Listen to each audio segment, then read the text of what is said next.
So hello everyone, आज हम लोग पार्ट 2 में नेस्टेड इफ के बारे में सीखेंगे। नेस्टेड इफ क्या होता है और कैसे उसे अप्लाई किया जाता है, हम वो सीखेंगे। तो पहले बताती हूँ नेस्टेड इफ क्या होता है। नेस्टेड इफ होता है इफ कंडीशन ही होती है, बट जब आपके पास बहुत सारी कंडीशंस हो और आपको उससे मल्टीपल रिजल्ट फेच करना हो एक ही बार में, तो हम लोग नेस्टेड इफ का यूज करते हैं जब वन से ज्यादा कंडीशंस दी गई हो। तो आइए देखते हैं इसे कैसे अप्लाई करेंगे।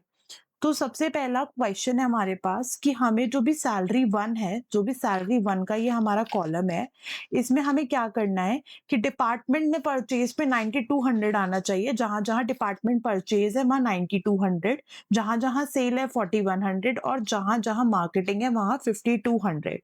तो देखते हैं इसको कैसे अप्लाई करेंगे। सबसे पहले बेसिक जो पहली वीडियो में हमने सीखा था कि इफ लगाएंगे। इफ कंडीशन में सबसे पहले आता है लॉजिकल टेस्ट। तो लॉजिकल मेरा बेस कर रहा है डिपार्टमेंट के ऊपर, तो डिपार्टमेंट वाला हम सेल सेलेक्ट करेंगे। इज इक्वल टू, तो पहली कंडीशन है कि परचेज होना चाहिए, तो डबल इन्वर्टेड कॉमर्स में लिखते हैं हमेशा करेक्टर वैल्यूज को, परचेज लिखेंगे। अब लॉजिकल टेक्स्ट के बाद हम देंगे कि हमें कितनी वैल्यू देनी थी उसकी, 9200 हमने वैल्यू दे दी। अब नेस्टेड इफ में क्या होता है, हम नेक्स्ट कंडीशन के लिए दोबारा कॉमा लगा के इफ यूज करेंगे। Comma if, then open bracket, then again logical test देंगे। अब नेक्स्ट है हमारा सेल होना चाहिए, तो हम दोबारा उसको सेल लिखेंगे और सेल के साथ हमें कितना अमाउंट चाहिए हर उस कॉलम में, 4100। अब लास्ट वाले जो कंडीशन होती है, अब उसके बाद हमारी मार्केटिंग ही बची। तो अब हमारे पास तीन डिपार्टमेंट थे, परचेज, सेल और मार्केटिंग। परचेज और सेल का हमने दे दिया, तो एल्स जो बचा है वो साथ में ही दे देंगे। लास्ट में हम दो कंडीशंस एक साथ देते हैं, डबल ब्रैकेट क्लोज करेंगे, क्योंकि इससे पहले जो B2 सेल्स वाला था उसका ब्रैकेट भी हमें क्लोज करना है। Then we press enter. उसके बाद हम लोग इसको ड्रैग कर देंगे कंट्रोल डी से। तो आप देखिए कि जैसे सेल था, परचेज था, मार्केटिंग था, उसकी अपनी अपनी डिजिट्स उनके सामने हमारे पास शो हो गई। इसमें मल्टीपल कंडीशंस हम एक ही फॉर्मूले में दे सकते हैं ताकि हमारे पूरे डाटा में फैच हो जाए। ये बड़े से बड़े डाटा के लिए बहुत हेल्पफुल होता है। नाउ सैलरी 2 पे भी सेम क्वेश्चन है। सैलरी 2 पे हमें डिफरेंट वैल्यूज देनी है, देखते हैं कैसे देंगे।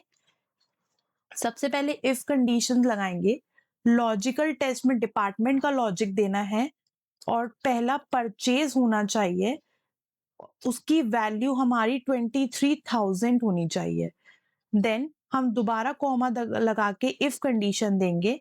इस बार हमें सेल्स की वैल्यू देनी है, तो हम लोग सेल लिखेंगे, कॉमा लगाएंगे और उसकी वैल्यू इफ ट्रू हमारी 37,000 है, 37,000 देनी। और लास्ट में मार्केटिंग ही बचा, तो एक साथ ही दोनों कंडीशंस को देंगे। लास्ट में हमेशा हम दो कंडीशंस एक साथ देते हैं, -1 तक हम इफ लगाते हैं।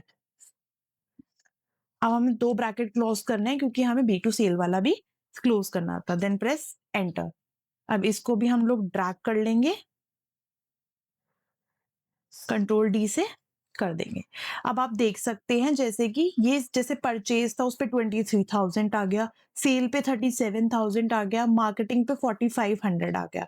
तो इस एक फॉर्मूले से आप डिफरेंट रिजल्ट फेच करके अपनी डाटा में लगा सकते हैं जब आपके पास बहुत सारी कंडीशंस हो, मल्टीपल कंडीशंस के लिए। ऐसी और वीडियोस के लिए एक्सेलमेट को फॉलो करना ना भूलें। Thank you.